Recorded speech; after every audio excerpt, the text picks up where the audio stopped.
So, Thomas, it's so great to see you. We're glad that you could join us today. You're the chair of Caldwell Securities and Urbana Corporation, and a warm welcome to you. Thank you very, very much. Good to be with you. Well, Thomas, it's an honor to have you. I came across your ads this past week, and it was really quite an eye-opener, because it was fascinating. It was a series of ads, and we'll display them up on the screen here, called "O Canada, Who Stands on Guard for Thee?" And it was a very powerful ad because you reflect on there was a time when so many things were in our country, and we'll go through those in a minute. But I wanted to ask you very simply, why did you decide to take out these full-page ads basically expressing concern about our country and the need to protect our country? I think many Canadians feel much the same way. I have a unique position in that, many people in large corporations feel much the same way, but they cannot say it. As an entrepreneur, and I'm chair of the companies that we mentioned, I have the scope to do that. And that means I can come under personal attack, or the corporations can. Bank presidents can't do that. So with this position comes the responsibility to say something. I talk to many, many, many people. I'm in the investment industry, clients, etc. And the feeling is universal. And it's not just people who are investors, but union people have been very supportive of what I've said as well. So it was something I really felt I should do. All right. So it's interesting. So you're in the investment business. Can you tell us more about what Caldwell Capital does and what Urbana Corporation is? Caldwell Securities is an investment dealer. We handle investment needs for all kinds of clients, primarily retail, some institutional clients, and we've been in business over 40 years. Urbana Corporation is an investment holding company that I'm specifically responsible for investing for, and also I'm a major shareholder. It's a public company trading on the public exchanges, Toronto, Canadian Securities Exchange, etc. So, and then I invest in a wide spectrum of investments, public and private. Okay, so, but from that role, that perspective, you have a unique set of information and a viewpoint of why our nation can either work well or not. Is that right? Like, the governance of our country, public policy does really matter.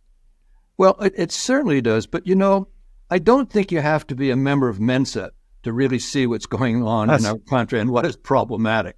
It isn't having some unique perspective. Many, many, many of us, I can't speak for all Canadians, but I would even guess possibly the majority, feel there's something wrong with this country, given all the blessings that we have in this country. People are unhappy. Yes, indeed. So I think that's why you took out these ads, as you said, to be able to outline those concerns. So I do want to go through them a little bit.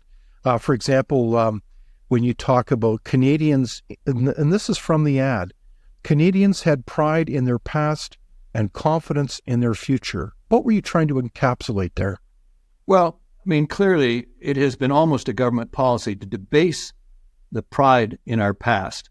It's like, if you look at the Red Guard in China, the first thing you do is destroy history so you can create your own. But, whether it be having the flags at half-mast, because effectively what was a scam, we all know that now, put the country in mourning, we're terrible people, changing street names. This is more, all of a sudden, if you pull this pride in your country away from you, what do you have? You don't have anything. And once you do that, you think, what about the future? And there's a lot of people out there who really, I think the phrase is reset that our prime minister used, which is basically comes out of Davos, that, we don't know where this government's leading us. Not government. It isn't just the feds. It's easy to pick on them, but it's right through the piece. It's federal, provincial, and municipal. So I think the point is we don't have a confidence in governments because governments aren't listening. They're ideologues who have their own view of the world, and they're going to impose it on us.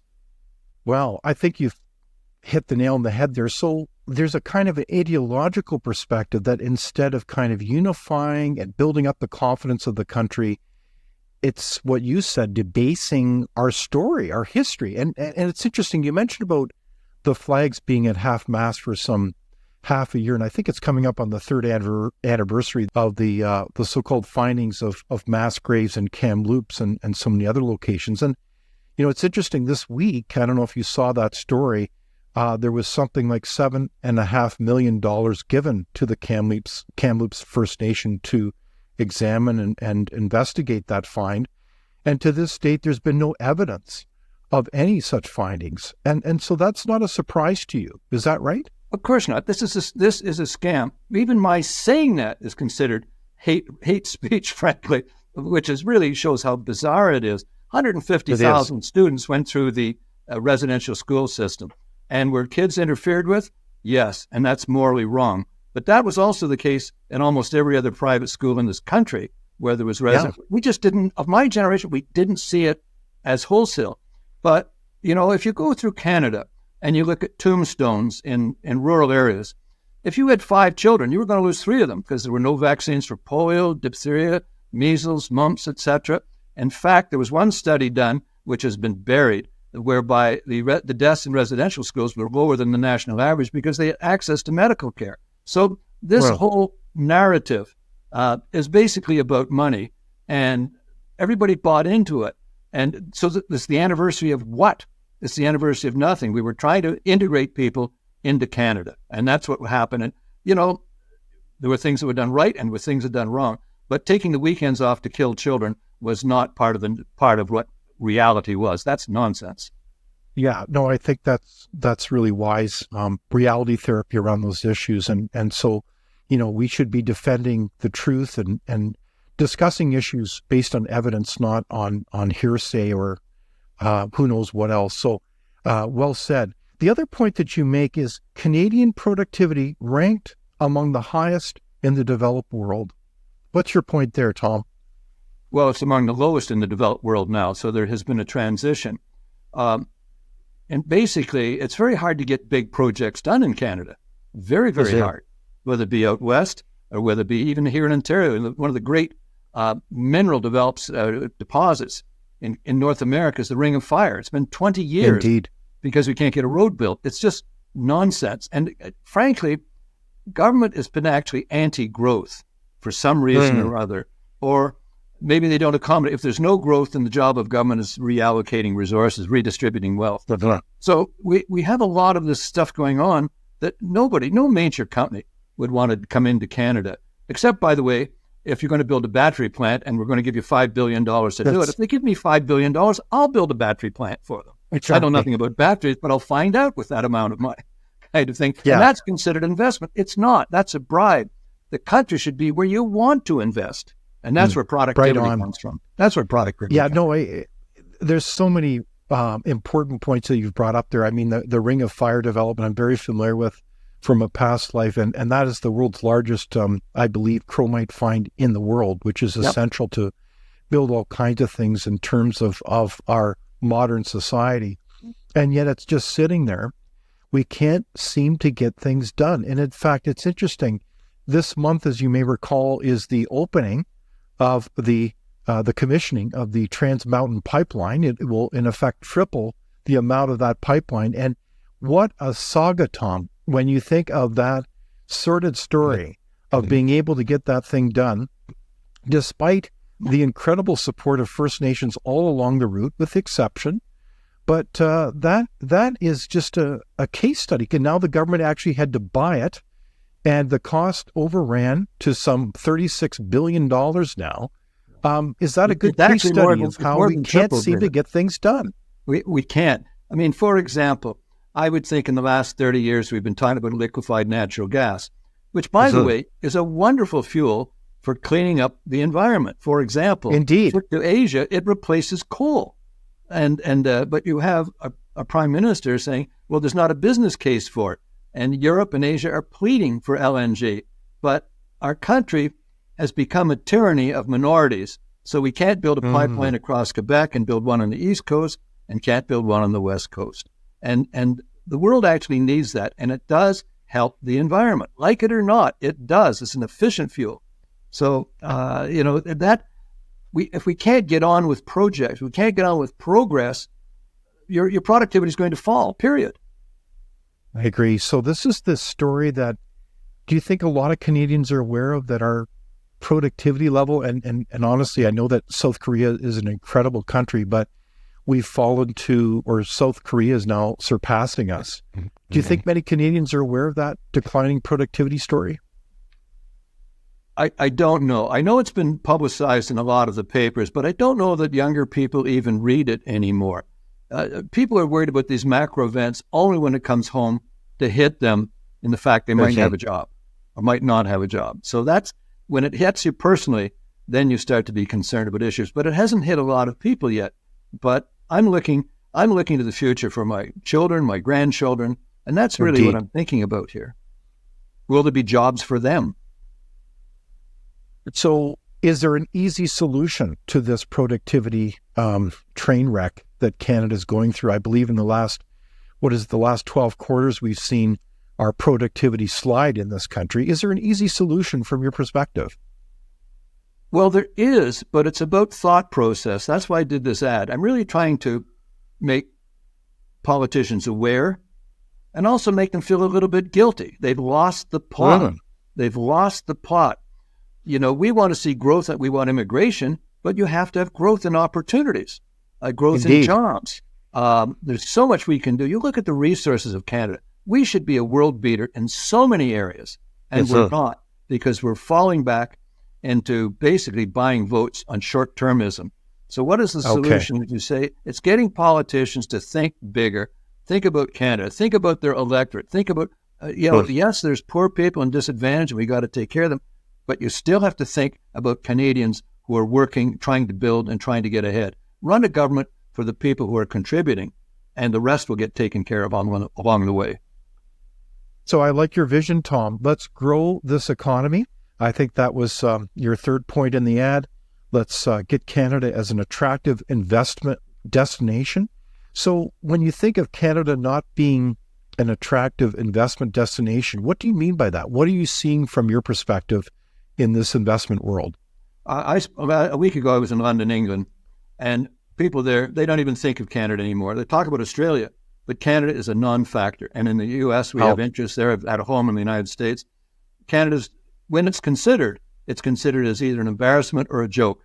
And seriously? Yeah. Oh, yes. Sorry, you're picking this up on the international stage. Canada is now seen as an embarrassment or a joke. Either one of the two. I mean, frankly, our prime minister at G7 meetings runs around and tries to get photo ops with other leaders because nobody bothers talking to him. It is embarrassing. We do not. Sir David Chapman, a friend of mine from school, emailed me back. He said, "You're absolutely right. Nobody considers Canada anymore as anything. It's just not on the stage." And internationally, that's of a cost. So if you're not seen as an attractive environment where you can put money, you're not going to have building here going on, because we not only need our own capital, which we've depleted with our own tax system, but we need outside capital to build stuff. And I think it starts with government starting to think, how are we thought of internationally? And do we have a bias to grow the economy or to just buy votes from special interest groups? And that's really, it's the latter where they've settled on. So I'm really saddened to hear that international perspective. I've certainly heard that myself on different conversations with international partners. And again, I think this is something that Canadians are just simply not aware of. And it's not like we hear this very often within our mainstream media either, do we? Well, definitely not. I don't know whether we have any real journalism anymore. I see Rex Murphy passed away. He had some really good views on things and could jog people, but I don't think you have serious journalism anymore. And I used to laugh. I lived in New York. I was a member of the New York Stock Exchange, and part of my job was schmoozing. And I'd be meeting people, and they'd say, "Oh, Tom Caldwell, he's from Canada," and people would literally walk away, just walk away. But once I had owned a seat in the New York Stock Exchange, I was establishment. But as a Canadian, they don't care anymore. It's like we're invisible. We don't even exist. Isn't that something? We're just not a player, so to speak. And I think this is probably reflected, isn't it, in our commitment in so many international forums, whether it's a member of NATO or so many other international agreements. We're not really pulling our weight. We if anything, are a free rider, as they call it in public policy. We kind of go along for the ride, and And why is that? Like, are we so caught up with short-term political game that we're happy to disregard the basics of our international commitments, Tom? I think we're cheap, basically. I think government's We're cheap. trying to balance budgets, but military spending is sort of out there somewhere. Now, I will say to Canada's credit, and not this government's credit, our participation in Afghanistan was significant and meaningful. Indeed. And very, very positive. And the caliber of our troops there, I was in Afghanistan with our battle group, and I'll tell you, we were head and shoulders above everybody else there, and different strategies that actually worked, and very, very committed young soldiers. You would have been, any Canadian would have been really, really proud of them, particularly relative, not to put the other guys down, but we were in a different snack bracket. And so we have done this in the past, but having finished that commitment, we've walked away. Now we do have troops, in the Baltic countries, et cetera, training, but we're not a factor in that, and we have to up our game somewhat because world trade and world security kind of go together. And if you're participating in that game of world security, you have a hearing in Washington, and if you don't, you don't, and that's where we're at now. No, I think you're right, and what's illustrative of that is if we are not even invited to the Southern Asian military exercises and games in terms of submarine warfare and all the rest with Australia, New Zealand, and the United States, we're just not invited because we don't have the equipment, and that's all a reflection of our lack of commitment to those kinds of military that our armed forces. Well, most of our ships break down on the way, and of course, our procurement process in the military is incredibly inefficient and overpriced.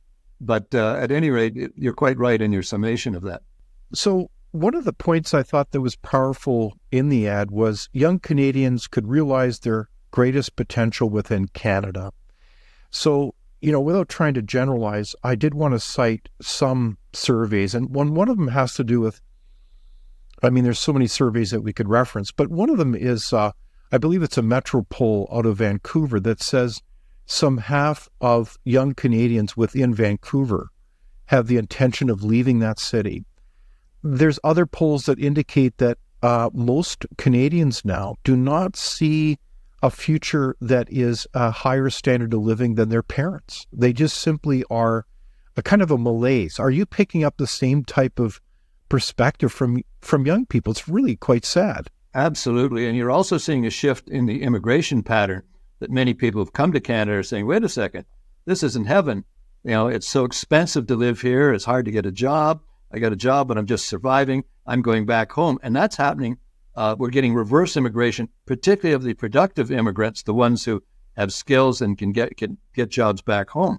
But you are seeing it with young people that the potential, the possibilities are in the United States, unless you want to work for the government, which is the biggest employer and the largest growing employer. So, I would look at my children and my grandchildren.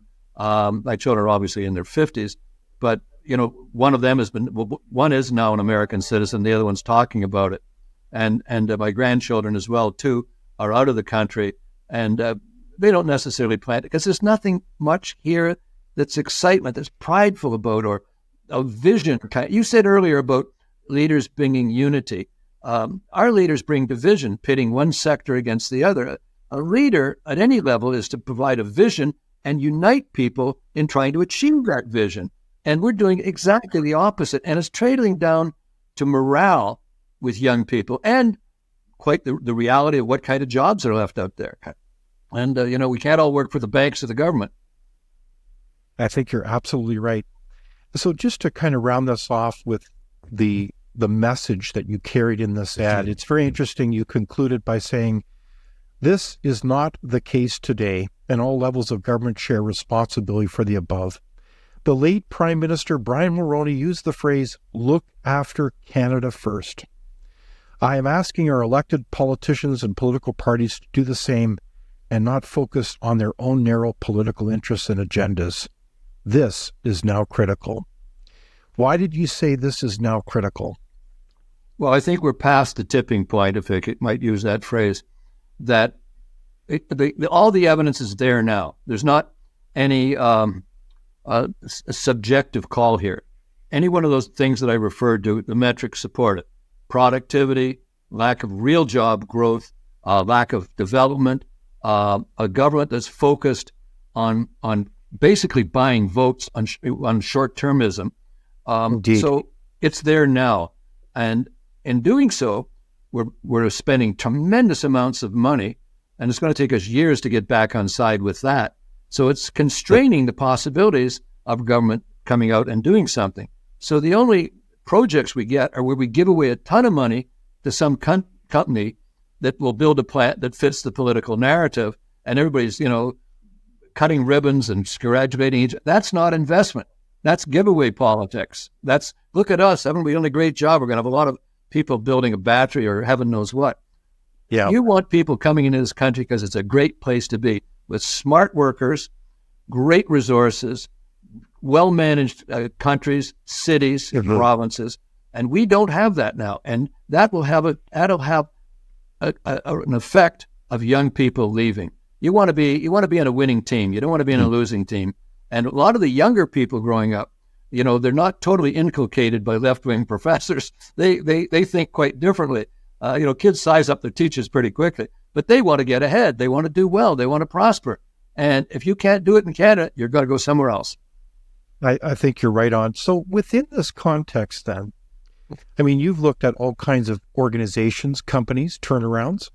What do we need to turn this country around? And I don't mean this in a partisan way, but clearly we've got a leadership problem. But it's almost like a symptom of a much deeper issue. So what do you think is really going on here? That's a really big question, David. And there can be many, many thoughts behind it. It can be, everybody likes to point to COVID, for example. You see government workers now objecting to having to work 3 days a week. Oh my heavens, the tyranny of that is quite amazing. What was a compassion and a precaution is now considered an absolute inalienable right. Part of it is societal. Well, people, do we want to work? Do we want to make the commitment to be successful?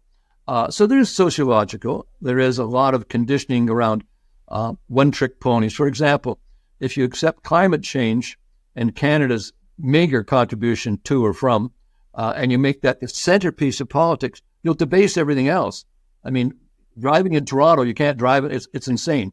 You can't ride because of bicycle lanes, and you can't ride the subways because they're unsafe. It comes down to people and politicians having the courage to make bigger decisions and think of, wait a second, is this good for the working people here, the guys and gals who are coming downtown to do jobs? It means, if you're going to use the word reset, it's got to be a reset of their thinking, to think of what's good for the average Canadian. And never mind, there's this advantage. We're going to take care of them. And I don't want to hear about Indigenous problems anymore. I get that every day in the paper. That's for tyranny of a minority. And yes, take care of people if they need a hand. And by the way, get a job and pay taxes. You might want to do that along the way. But my basic point here is, I'm trying to speak to governments. I think Abraham Lincoln had the phrase, the better angels of their nature. I'm trying to appeal to the politicians themselves. For example, the parliamentary system in Britain, the caucus is very powerful. That is, if the caucus decides you as a leader are going to go, they can say, Margaret, time to resign. That's not Indeed. true. The Prime Minister controls the caucus here, even when he's unpopular, not only with the nation, but within the party itself.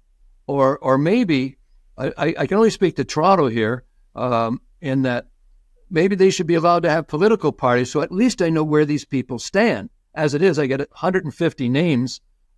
I don't know any of them. I don't know what they stand for. But they tend to be ideologues of one form or another that want to impose their vision on the rest of us. So I think there's a few simple things, but I don't think anybody in the Liberal Party is going to vote against, say, Prime Minister Trudeau, who is wildly unpopular everywhere, kind of thing. So you need a more powerful caucus. You need more democracy, say, within the political parties. I think you need political parties at the municipal level. And I think Canadians have to be involved. Like it or not, governments are responsible to their people, but we're responsible for the government that's in there. What's that phrase? You get the government you deserve? My gosh, I hope we don't deserve this crew. Well said. Without open discussion and debate, you're not thinking, nor are you free. Comment below. We'd love for you to join the conversation.